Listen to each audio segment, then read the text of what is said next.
Welcome in the latest episode of 5 on the Floor on the 5 Reasons Sports Network. Thanks for joining us on your favorite podcast app. We're on Podbean, we're on Spotify, we're on Google Podcasts, we're on Apple Podcasts. We're also on Dash Radio. Download the Dash Radio app for free. Search for Nothing But Net. We're there every single weeknight, even during the offseason at 7 p.m. Also, check out the 5 Reasons YouTube channel. Plenty of new shows there. You can catch Feel the Heat with Alana and Michael. That's one's coming back with a stream this week. We're probably going to do a Floor's Yours episode there as well, so make sure you subscribe. We haven't done that in a couple of weeks. Also, check out 5reasonsports.com, F-I-V-E, reasonsports.com. The latest from Brady Hawk and others. We've added some new writers to our site. Congratulations to Paul Austria, our lead Hurricanes writer, Alex Baumgartner, our lead Panthers writer, and Austin Robillard, our lead soccer writer. Also, check out the great sponsors of the 5 Reasons Sports Network. So many of them are local. We're getting ready to watch a game here, actually, as I do the podcast.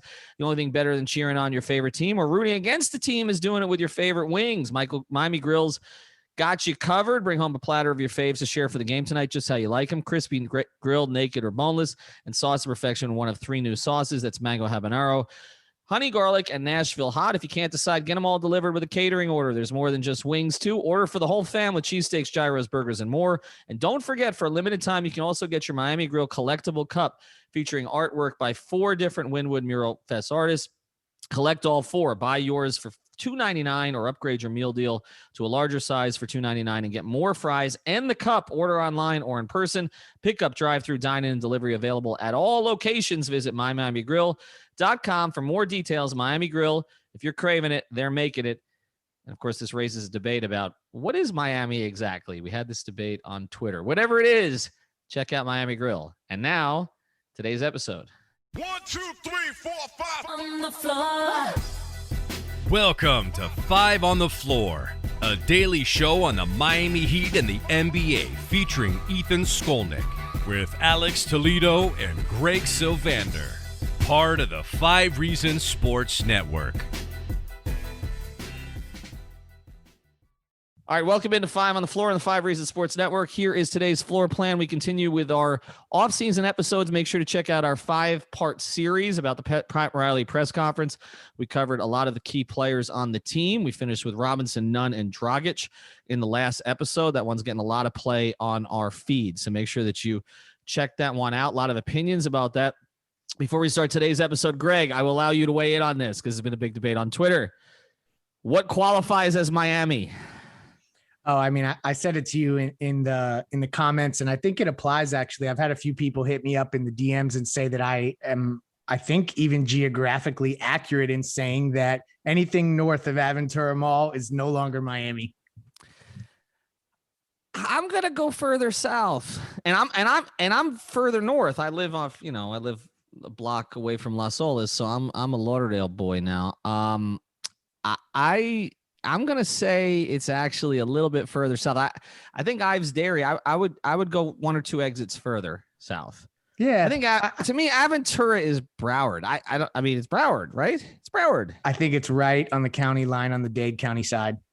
I mean, I don't want to claim it in Broward. I hate that mall, but you try to get in and out of that mall. Like, well, you don't live down here anymore, but I mean, trying to get in and out of that mall, like at rush hour, that's nuts. I know. I mean, the only thing that brings back worse memories is 163rd Street Mall, but let me not show my age too much. No, that one's bad. But yeah, Ives Dairy trying to get off the exit at 995 is just, let's just say, I don't know. There's a certain establishment that Paul George and others frequent. I think we're going to make that the line of demarcation. That's a little bit more Miami Gardens. All right, let's get to the episode today. We're going to do 3 or 4 of these as well. We're trying to package some stuff in the series.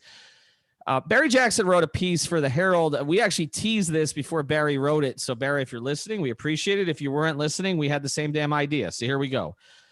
We're going to take a look at kind of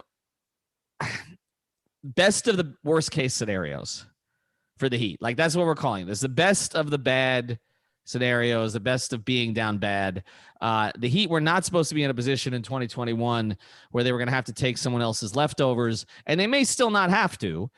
Okay, but obviously we're about ready to watch Giannis play here as we do this podcast in Game 4 of the second round. He was supposed to be a member of the Miami Heat next year, according to a lot of people, as were others. But really, it's Kyle Lowry and a bunch of nothing as free agents in 2021. So we're going to take a look at some of the players who could be available to the Heat that maybe they could resurrect their career, expensive players that their current teams may not want anymore, but could pair with some of the current players in the team. And we've talked about it. It's Bam and it's Jimmy and it's everybody else. Okay. So these are guys that you could put in there with Bam and with Jimmy. We're going to start with the front court today. And actually Barry covered one of these guys in his piece. Happens to be the one that I kind of like the best, actually, but we'll talk about it. We're going to talk about 4 players in particular, 4 front court players who could give the Heat some of what they lacked this last season. But all of them would be, they're scratched up assets at this point. Okay. They have to be fixed up. Kristaps Porzingis of the Dallas Mavericks, who just, I think, averaged 3 rebounds in their first round series loss to the Clippers. Al Horford, who was kind of, pushed out in Boston and then Philadelphia, and then in OKC was playing pretty well, actually, with a young team, and then was kind of told to go away in part because he was playing too well. They were trying to lose more games, and he had a good relationship with Sam Presti, and he accepted it. They went public with it and all that. Kevin Love, people know my personal opinion about Kevin Love as a player. We're going to get into him, but obviously the Cleveland situation, they continue to sort of rebuild eternally. Kevin Love had a couple of situations this year where it didn't look like he was on the same page, including one where he inbounded to no one. And then sort of a fourth guy who doesn't have quite as high a profile, hasn't been an all-star like the other 3 have, but that's Steven Adams, who was picked up by David Griffin, I think in a move that they came to regret. With New Orleans, does not seem like the best fit next to Zion. So we're going to go through these 4 guys. Porzingis, of course, adds, a stretch player. When he's at his best, he can be a top scorer. Again, can be a little bit lazy as a rebounder or a defender. Al Horford offers intelligence, can stretch the floor still, is a very good positional defender, not a shot blocker. Kevin Love, we know what he used to offer. He was a premium rebounder and scorer back in the day. Still can be dangerous from the 3-point line. I'm not sure he offers some of the other stuff that he used to. And then Steven Adams is basically a big body rebounder, essentially. We saw the value of that in a guy like, guy just patrol the paint, guy like a Brook Lopez. We saw the value of that against the Heat. So let's take a look at these 4. And of course, the Heat need all of that. They need a stretch player in the front court. They need more intelligence in the front court to pair with Bam. They could use stretch player, which, as I mentioned, Kevin Love would be that also. And he and Steven Adams are both plus rebounders. So let's start here with the number 1, I think, on people's list, Kristaps Porzingis. What is his contract status, Greg? And I guess, can he be redeemed? So his contract status, this would be the biggest investment of the guys that we're discussing today. But also would come with maybe the biggest amount of hope, trafficking components, with him. And so essentially he is owed $31.6 million next season. And that contract runs through technically 2024, but in 2023, he does have a player option, a $36 million player option. So, I mean, you would think as he's trending, he's going to pick that up, but we've seen guys have resurrections and then think that they can get 4 more years at a high number. So he could opt out, but ultimately you're looking at, if they were to bring on Porzingis, it would be definitively the 3rd guy from a salary perspective. And maybe even, if you factor in Lowry, it can end up that you'd have 4 big salary players when you think about him. But I'll flip it back to you here because I'm interested to hear your perspective on Porzingis, because I feel like of all these guys, he's the one at 25 years and 11 days old that if you could revive him, he's the guy that has the most upside. Ethan, do you disagree with that? Not from an age perspective, no.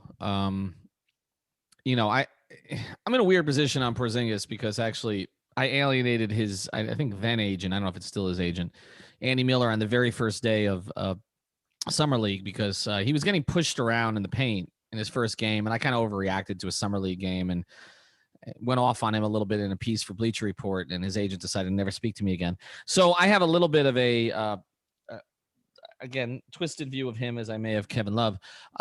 Clearly the skill set is there. I think, and again, you mentioned the upside from an age perspective. I think the biggest issue with Porzingis to me is he a Heat player? I think that Al Horford and Steven Adams are Heat players. Like Al's a guy that the Heat have been in on before.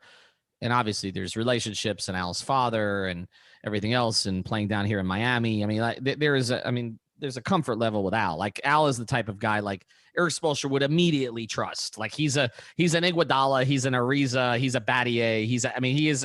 Al is the type of player who finishes his career with Miami. Like that, like he is. Point.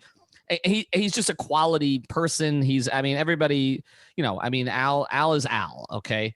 And Steven Adams has a Heat persona. I mean, he plays hard. Okay. The other two guys, and we'll touch on Love separately because Love may be somewhat a product of circumstance. But with Porzingis, there are legitimate questions here. He doesn't ever seem to be happy. There were the reports that came out from, I think it was Tim McMahon, who to me, other than Mark Stein, is the most credible reporter on Dallas. Mavericks, for sure. Right. And he's always been extremely plugged in there. And he reported that Porzingis was not happy sort of not being treated as an equal co-star to Luka Doncic, which is sort of ludicrous. Crazy. So I wonder about that. And also the Heat just got into this thing with a guy who, from a reputation and personality standpoint, it has some similarities to Porzingis in Oladipo. And it didn't work out all that well. Another guy with an injury history. I mean, I don't know that chapter is closed at this point, but it seems to be closing. And just an attitude about maybe being a little bit more about himself than about the team. So I wonder about that. I do think from an age and a skill set perspective, he does make the more sense of these four. I mean, he's closer to Bam's window than Jimmy's, but he helps during Jimmy's window. Yeah. He bridges the gap. And, like to your point about him being a Miami Heat player, that was something that that hit me in the gut too. But I remember back to slightly before he was traded from New York to Dallas. If you guys remember, he was traded to Dallas with Courtney Lee, Tim Hardaway Jr., and Trey Burke for Dennis Smith Jr., Wes Matthews, DeAndre Jordan, and 2 first-round picks, one of which is unprotected, 2021 first-round pick. And I had heard that Miami essentially threw all the players they could at New York to get Porzingis, but didn't have the picks. Shocker. So because they were interested then, at least by virtue of what I heard, it leads me to believe that at least they wanted to take a shot. Now, maybe that has changed, but I think you're right that probably a guy like Al Horford, as we pivot to other guys on this list, is probably a better fit and also a shorter term investment. Right. That's the other thing. I mean, this would be a longer investment for them. And it would have to be a player that Jimmy vibed with, right? Like that's part of it. Now, I do think having Bam there to cover up for the fact that Porzingis defensively may not be as active as you would like, but does provide somewhat of a rim deterrent. I think that there could be a fit there. I just wonder about the Jimmy Porzingis personality fit. Seems a little awkward to me. But again, I mean, look, Jimmy's played with guys before that you wouldn't think it would work, but I don't know. I mean, it didn't work with Karl Anthony Towns necessarily, who's to me a more gifted version of Porzingis. So that would be where I would raise the questions. I could definitely see the upside play. I can see Spoelstra envisioning, a way to unlock some things with. I mean, the talent is sort of unquestioned. I mean, the talent is there. I mean, he can score in space. He can play near the rim. He has been a good rebounder at times. That disintegrated, during that playoff series. And defensively, there is a skill set there that they could at least work with.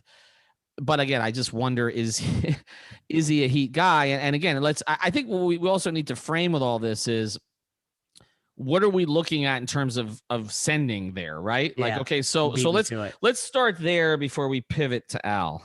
Good call. I was trying to go too quickly to Al Horford because I like elements of the trades that we've talked about there, at least that have been floating around. Porzingis at $31 million. Essentially, the question is, what would Dallas want in return, and how depressed of an asset? We've used this term depressed asset, which sounds weird to talk about humans that way, but for the, we're talking about it in terms of basketball.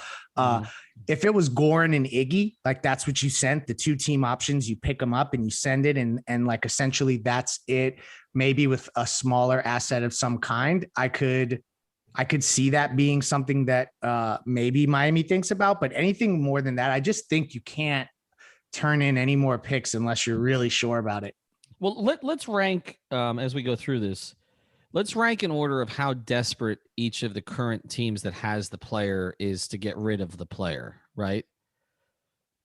How would you rank that? Because it didn't feel like OKC was desperate to get rid of Al. They just again. I mean, as long they can just keep him away. So it's right, like, they keep him away, and at this point they could play him. I mean, I know that they played Moses Brown and some others, but I mean they could play him. I feel like Cleveland wants to be done with Kevin Love. Right. Yeah. That feels buyout-ish to me, though. I feel like the trade thing would have happened a long time ago if it was really going to materialize. And Steven Adams, I mean, for all the talk of what he may not be, he's still 27 years old and still. God, he feels older than that. Yeah. I mean, I just feel like you can make him work and he kind of, you know what you're going to get from him. So to me, there's almost an element of this in a weird way where I feel like the most pressure is on Dallas because they have to surround Luka with more talent immediately. They have the flexibility to kind of shake things up and make a splash. So to me, I feel like the most pressure is on them. I don't know if it's to move Porzingis in a vacuum, but it's to make something change. Well, how does the trade work from their perspective? Say you're sending, I mean, they do need another point guard. I mean, they have, and there were reports that they may get in on Lowry, but I think Lowry's going to determine his own fate. But they need a point guard so that Luka doesn't have to play point guard all the time. So, I mean, Goran has made sense in Dallas forever. I mean, but then they didn't want him, which made no sense. But I would think at this point now that Luka is, developed enough of a power, play inside the organization. He has enough status that if he says, if there's 2 trades on the table and one is going to get him Goran Dragic for a year, right, on the opt-in, and then the other's going to get player X, he's going right. He's gonna push for them to take the Heat deal, right? Like, and if you're Cuban and Carlisle, like, or Donnie Nelson, if he's still making decisions there, you take the deal that Luka wants, right? We've talked about that a lot with Jimmy. Except it's even more important with Luka. Like he's signing the extension this offseason, as he said, right? $200 million. So if that's the case, then then the Goran package may interest them. I don't know that you have to sweeten it with anything. Honestly, I don't really know that the Heat have anything to sweeten it with, right? I mean, that's precious. I guess. I mean, extra big. Maybe they want to take a flyer on KZ, as they don't really have a ton of athleticism on that team. I guess Finney Smith, and I mean they don't really have a lot. So maybe KZ is somebody that would interest them as a developmental project. But I guess as we move to Al next, my thing on Porzingis is I do agree with you of the 4 because of age. And because of skill set, I do think he has the most upside. I think it is something where they would have to make sure he's a cultural fit, even more so than the injury history. Now, I don't know what the injuries. I mean, he had the knee. Carlisle put it out there that it's the healthiest he's been. I feel like that was, again, sort of what Pat was doing with Hero, where you're trying to prime an asset a little bit. But, I don't know. I just, again, the talent base is there culturally, physically. Is it worth it? If you're not planning on like giving Goran big money anyway, and that's going to become an issue, and we know Iggy is probably not going to be here next year anyway, then it might make sense. The other thing is you could potentially look at, we've talked about the Josh Richardson thing, right? I mean, I mean, you could increase the package in some way and bring Josh back. I mean, Josh has the opt-in that he could decide to do, which is what, $11 million? Is that right? So yeah, and I think he will. I mean, like he kind of really cratered at the end of the season, and the Heat also love Dorian Finney-Smith. I mean, that was one of their undrafted targets too. But so, I don't know that they would move. I don't know. That Agreed. I know we are opening too big of a can of worms. Yeah, I don't know that they would move him, but I do think if they moved Josh, and you expand the package somehow, that maybe that would make some sense. Because again, if you're trading Iguodala, you're keeping Ariza, Josh becomes the Iguodala replacement, essentially. right? I mean, that's as your wing defender. All right, we are gonna get to the rest of these guys as we go. We promise. Just wanted to kind of sort of set the stage there with everything else. Before we do, I want to tell you about another great sponsor, the 5 Reasons Sports Network. If you're doing any betting on the conference finals, you got to go to MyBookie. Go to mybookie.ag. Of course, you can also bet baseball, hockey, everything else there. But if you want to bet the NBA, for sure, do it on mybookie.ag. Use the code 5 FIVE. That's the code 5 FIVE.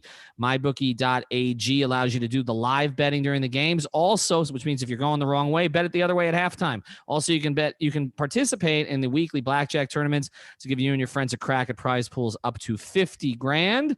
Get your first deposit matched up to $1,000 by using the code 5. That's the code 5 FIVE. It's real simple. Bet anything, anytime, anywhere with mybookie.ag. Again, use that code 5. All right, let's get to Al Horford now. Like I said earlier, Al is the type of guy that finishes his career with the Heat. And he's been with, 2 Northeast organizations with 2 very rough fan bases. And in Boston, I feel like they appreciate him more since he's gone. In Philadelphia, I think he was the victim of bad roster construction. Like he was never going to fit next to Embiid, and he got blamed for basically Elton Brand trying to put, 2 players like himself together in the front court. Right. But also because he wasn't Jimmy, right? Because they re-signed Tobias and they brought him in and they've done better kind of playing a little more spacers there, going a little bit smaller at the 4 this year, playing Tobias at that spot.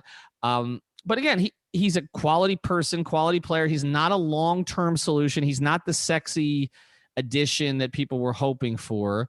But when Barry put that lineup together on Twitter, like, again, that's a functional playoff lineup. I guess the question is, and then there's the extra bonus that we've been trying to talk about, getting that pick unprotected from OKC. So what do the mechanics of that look like? And then we'll look at the fit with Bam. Yeah. So what Barry Jackson proposed, and I think it's super viable, is a swap that would be something like this. Obviously, things can change slightly from a salary matching perspective, but it would be something like Al Horford for the Goran Dragic contract, we'd say, because we know he wouldn't stay in OKC. Something like KZ Okpala. They have an option on Omer Yurt-7. Hopefully I said that right. So they could pick that up. And this was the element of it that Barry mentioned that I think Heat fans are missing here. And that was that there would be the potential to do some sort of pick swap where you get the 2023 pick back and you give them your 2028 pick. And by getting the 2023 pick back, you would then unlock all of the other draft picks that are currently kind of paralyzed by the Stepien rule. So that would be a huge plus, because I think something that we can't lose sight of is that if the Heat don't get their whale this summer, and, Kyle Lowry excluded, they need to protect the ability to put together picks and contracts to still look out for another piece. And this would kind of unlock that. So I like that element of the deal. Never mind the fact that Al Horford is a fit as well. Yeah. Okay. So let's look at fit with Bam. Al's never been a shot blocker. That's not his game. But he's in the right place at the right time. Typically, he's not afraid to guard anybody. I don't know who's the 4 and who's the 5 between him and Bam. I don't think it matters. I know that this is going to sound weird when I just said putting 2 bigs together in Philadelphia didn't work, but Bam's a different big than Embiid. Like, I feel like this would work better than that did. Embiid wants to come out and stretch the floor a lot, right? Like, that's part of, sometimes that he gets away from what he does best because he does that. How do you see the best?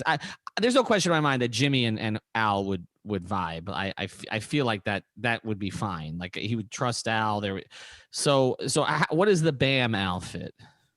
It's a good question. I think that it would be a situation where they would start games with those 2, but you'd see them playing probably apart from each other also to some degree. But I think that there is a fit there. I don't know that it's a perfect fit, and you obviously would need your shooters to be firing on all cylinders. But Al Horford has shown he could stretch a little bit further out. I think the last I saw someone in our network, and I can't forget who, I can't remember who it was, said he shot 37% on 5 attempts or something like that. So that's a little bit more than Bam. So maybe you space him out a little bit like they used Myers Leonard, but obviously Al Horford's a little bit more of a utility player. So like that would kind of be the vision for it. And then I think you just see a lot of them sizing down and then using Horford at the 5 at times too. Yeah. And Al has, also been a guy who's played with a ton of different types of players. I do feel like, again, any type of player, but Embiid for him, would have been okay. Honestly, I guess the final thing on this before we move on to other players is, when I talk about pairing him with Bam, I mean, that assumes that Spoelstra is going to get away from this idea of playing undersized, of playing wings at the 4, right? Yeah. So you're right. He might not, right? I don't think he's going to. I think that like, as much as I want to say Pat Riley is the ultimate authority in this particular circumstance, I believe that the fan base may be putting too much weight on Riley's words in the press conference, and I don't see Spoelstra deviating from what. I mean, when you watch the Western Conference Finals, I mean, everyone's sizing down. So the Western Conference semifinals, everybody's sizing down. So at some point, I feel like it's not that it's broken what Spoelstra's doing. But I do think with Porzingis, you're getting him to be a starter with Bam. You're right. You're forced. So Spoelstra has to adjust to that. And probably if, like you said, if they were willing to go make the move before, he likely was willing to do it. With Horford, I feel like, again, you're adding a big to the rotation that he'll trust, who could play down the stretch of games also. Because he likes to have good decision makers in at the end of the game, as any coach would. He tends to lean on them maybe more than some fans would like, maybe over a more talented player. But I feel like, not that Al's not talented, but he's not the talent he was 10 years ago, when obviously, people were maxing him out and all the rest of that stuff. So I feel like Al is more of a rotational big who would probably get big minutes in playoff series, as opposed to being a full-time starter, perhaps. All right, let's get to the next one here. Actually, before we do that, we'll tell you about another sponsor because I need a drink before I discuss this one. That's our friends over at Biscayne Bay Brewing. Biscayne Bay Brewing, of course, is the official beer of the 5 Reasons Sports Network. It's also the only independent brewery in South Florida. They're building a tap house right there in Miami, downtown location. It's literally walking distance from the arena. We are hoping, they're going to get mad at me if I talk about this publicly, so I will. We're hoping it's going to be ready by the end of July. If it is, we'll certainly be in there. I was going to say for Marlins playoff baseball, but I don't think we're getting that. So certainly by the start of next season, we will be in there. We'll be doing pre-games, post-games, all kinds of stuff from the Biscayne Bay Brewing Brew House in downtown Miami. We actually checked it out. It's when it's beginning of construction. It's a huge facility. It's going to be a lot of fun. And again, they're the official beer of the Miami Marlins, 5 Reasons Sports. They've got a booth at the arena. You can try the Pastime Pilsner, the Tropical Bay IPA, the Marlins Lager, the Miami Pale Ale. Ask for it by name at your local establishment or your local supermarket. All right, let's get to the next guy, Kevin Love. I covered was Kevin Love. Make you drink. Well, I covered Kevin for a year in Cleveland. I don't know. I was kind of a little bit caught in the crossfire because I was a Chris Bosh stan. I'm kind of the one that created a little bit of controversy because I asked Chris after a practice, sort of an offhand conversation we were having about, what Kevin Love was in for in Cleveland, being the third wheel behind, LeBron and a great guard, which it was going to be behind LeBron and Kyrie, like Bosh was with LeBron and Dwayne. And, Chris, as he does, spoke very honestly about what Kevin Love was going to encounter. And he talked about the buffet. It's like going to a restaurant, and instead of the buffet, it's like the waiter just brings you your food and says, this is what you'll have, like it. That's a good analogy. And then that story didn't post for Bleacher Report for like 5 days. I was arguing with my boss about it. I don't know what the hell he was holding it for. And then I was in Brazil, staying at the Heat Hotel prior to the Heat playing against LeBron's Cavs in the preseason in Rio, literally across Ipanema Beach, like like down the street. And I get in the elevator the day that it posts on Bleacher Report, and who am I in the elevator with but CB? And CB just looks at me and smiles, and I'm like, dude, I'm sorry. And he's like, no, I said it, and that was it. And that thing like took off. And Kevin Love obviously read that story, and Kevin Love then encountered pretty much everything that Chris Bosh encountered. But in my view, even though they won a championship, did not handle it as well. LeBron didn't help with the fit in, fit out stuff and all that. But I think Kevin Love is a lot of admiration for a lot of the work he's done behind the scenes and off the court. But I do think he's a difficult teammate from everything that I sort of encountered, what I'd heard about in Minnesota, and kind of what's played out in Cleveland a little bit. Here's my attitude. When you take the money on a rebuilding team, when you take the money, you deal with the consequences of it. I mean, like, you sort of don't have the right to pout anymore. And it seems like he's done a hell of a lot of pouting. So really with Kevin Love, it comes down to a couple things to me. One is he a Heat player? In other words, if he got in the right situation again, there's no question Spoelstra loves the skill set. I've heard that for years. It makes sense. I mean, the passing ability, there's so much that Eric has done with Bam, probably wanted to do with Kevin Love if he ever got him down here. Obviously the ability to space. He was an elite rebounder back in the day. He still can be when he cares, but he's kind of a lazy defender. One sequence against Steph Curry in the finals doesn't erase all of that. So I guess the question is, A, is he a Heat player? And B, what is left for him? Like, right? Because this is really a no-brainer that this is the guy if we still felt he was the Kevin Love of 5-6 years ago, but for sure, it doesn't appear that he is. Yeah. I mean, from a sheer basketball perspective, if Kevin Love was any semblance of what he showed to be, not last year, but the year before or the seasons prior, I think that he's absolutely a fit. And I think the passing is something that is underrated in terms of what Spoelstra would want to gravitate towards as it, relates to Kevin Love. His contract, again, just to kind of set us in reality here, he's due $31.2 million next season at age 33. And then he has another year at 28.9. So he has one of those weird contracts where the last season it actually declines in value on a per year basis. And then he's unrestricted in 2023, 32 years old. The kind of the Heat player stuff aside, because I think that they could make him work. And he's shown enough professionalism to be on unwinning teams. And I mean, trust me, I've had to delete a lot of Kevin Love tweets. I was just as hard on him as you were, Ethan. And back then I did not have any magnifying glass on me. So I kind of said whatever I wanted. And I've, take back a lot of that stuff because I don't mean any harm to Kevin Love. I've never been a fan of his game, but I think he could absolutely fit. But to me, like, in order to take Kevin Love on, you're going to need to send me Colin Sexton with him. And I don't think Cleveland's willing to do that. Well, but maybe they are, right? Like, we don't, I don't know that there's any proof that the Sexton Garland backcourt works. So if they're going to choose now, they already gave up on Kevin Porter Jr., right? So he was part of this mix too.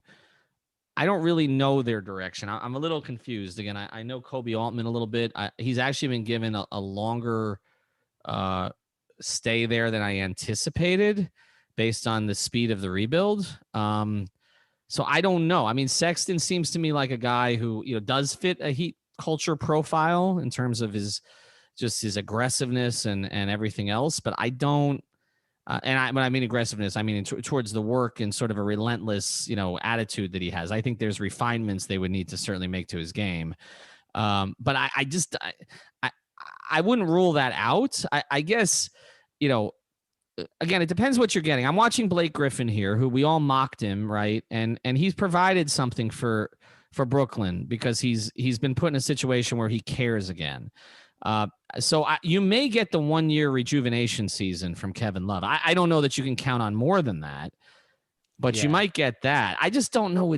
Again, I come back to this with Jimmy. I don't know. Like the way Love has conducted himself the past like 3-4 years. I don't know that one.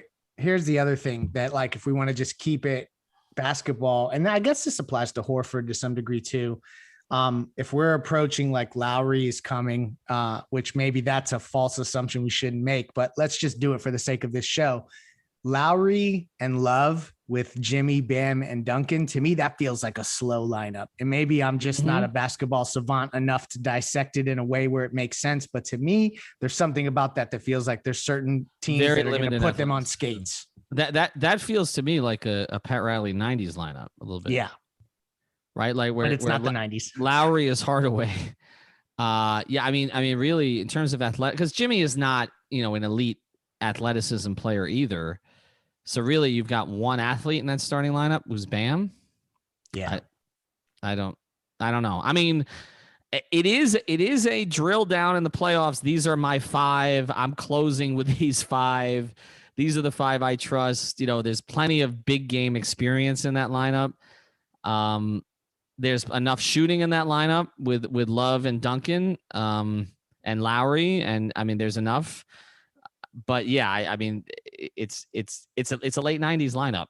Kind of. You'd have to have the contrasting players on the other end of the bench so that you had the ability to play faster throughout the regular season. Because your point, 5 on the floor, absolutely, you could put those 5 on the floor in the playoffs. But in February of the regular season, I think you're going to need faster legs. Yeah, no doubt. All right, let's get to the last one here. Again, check out our sponsors, Biscayne Bay Brewing, MyBookie, and Miami Grill. Use the code 5 at mybookie.ag. Steven Adams. I mean, he solves one problem for Miami. He rebounds. Like, that's, if you want a rebounder of this group, like that's, I know it's crazy to say that when Kevin Love is in the mix, but I feel like at this stage, and I'm a little surprised again, Steven Adams is just 27. But can you commit to Steve? I mean, what would you send Griff and Stan Van Gundy there in New Orleans? And can you commit to Steven Adams starting next? I mean, you're basically making Bam a 4, essentially, if you're doing this. Yeah. And this is the weird thing with him is that he was going to be an unrestricted free agent. And he was set to make $27 million, or he made $27 million this past season. And if I'm not mistaken, he signed a 2-year extension, 2-year, $35 million extension. So you're looking at through 2023, him making 17 and 17.9 million. So this would be a situation where you'd have to ask, like, because I think New Orleans would,